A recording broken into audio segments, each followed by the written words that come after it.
Welcome to World Folk Tales.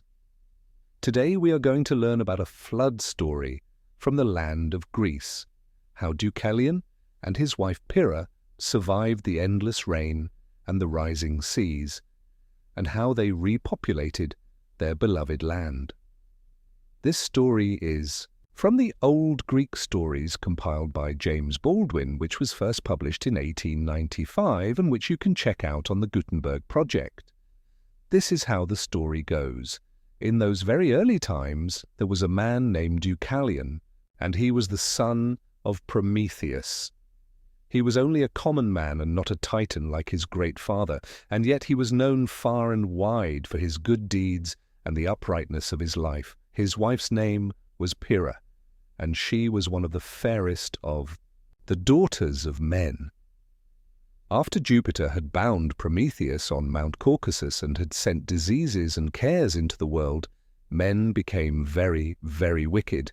They no longer built houses and tended their flocks and lived together in peace, but every man was at war with his neighbor, and there was no law nor safety in all the land.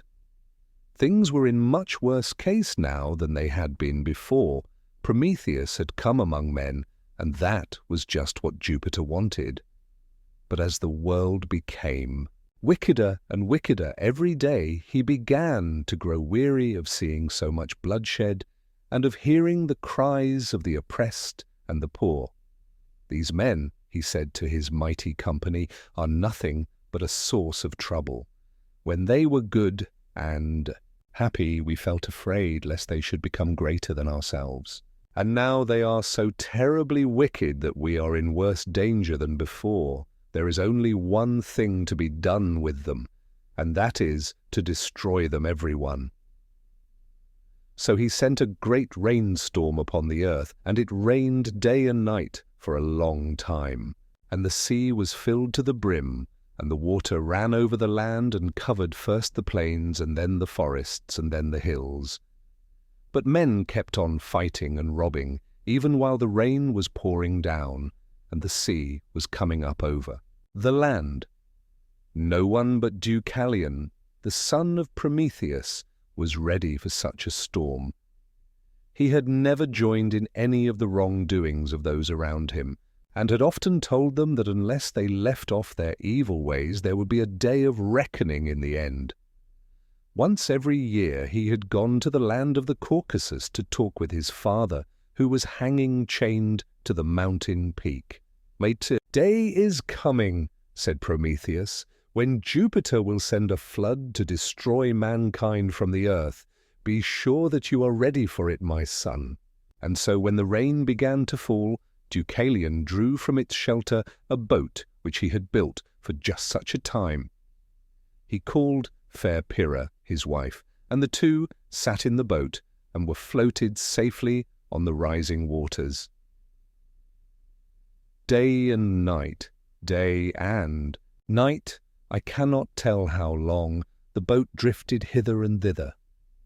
The tops of the trees were hidden by the flood, and then the hills, and then the mountains, and Deucalion and Pyrrha could see nothing anywhere but water, water, water, and they knew that all the people in the land had been drowned.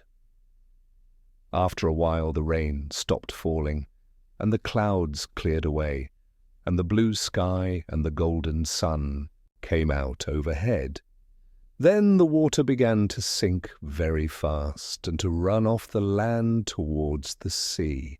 And early the very next day the boat was drifted high upon a mountain called Parnassus, and Deucalion and Pyrrha stepped out upon the dry land. After that it was only a short time until the whole country was laid bare, and the trees shook their leafy branches in the wind, and the fields were carpeted with grass and flowers more beautiful than in the days before the flood.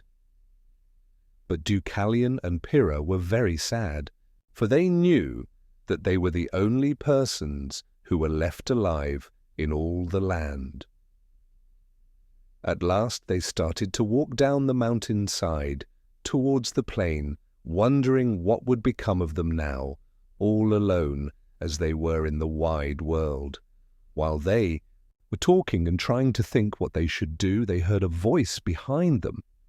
They turned and saw a noble young prince standing on one of the rocks above them. He was very tall, with blue eyes and yellow hair. There were wings on his shoes and on his cap, and in his hands he bore a staff with golden serpents twined around it. They knew at once that he was Mercury, the swift messenger of the mighty ones, and they waited to hear what he would say. "Is there anything that you wish?" he asked. "Tell me, and you shall have whatever you desire." "We should like, above all things," said Deucalion, "to see this land full of people once more, for without neighbors and friends, the world is a very lonely place indeed." "Go on down the mountain," said Mercury, "and as you go, cast the bones of your mother over your shoulders behind you." And with these words, he leapt into the air and was seen no more. "What did he mean?" asked Pyrrha. "Surely I do not know," said Deucalion. "But let us think a moment. Who is our mother, if it is not the earth from whom all living things have sprung? And yet, what could he mean by the bones of our mother? As they walked, they picked up the loose stones in their way. Perhaps he meant the stones of the earth," said Pyrrha. "Let us go on down the mountain, and as we go, let us pick up the stones in our path and throw them over our shoulders behind us." "It is rather a silly thing to do," said Deucalion. "And yet there can be no harm in it, and we shall see what will happen."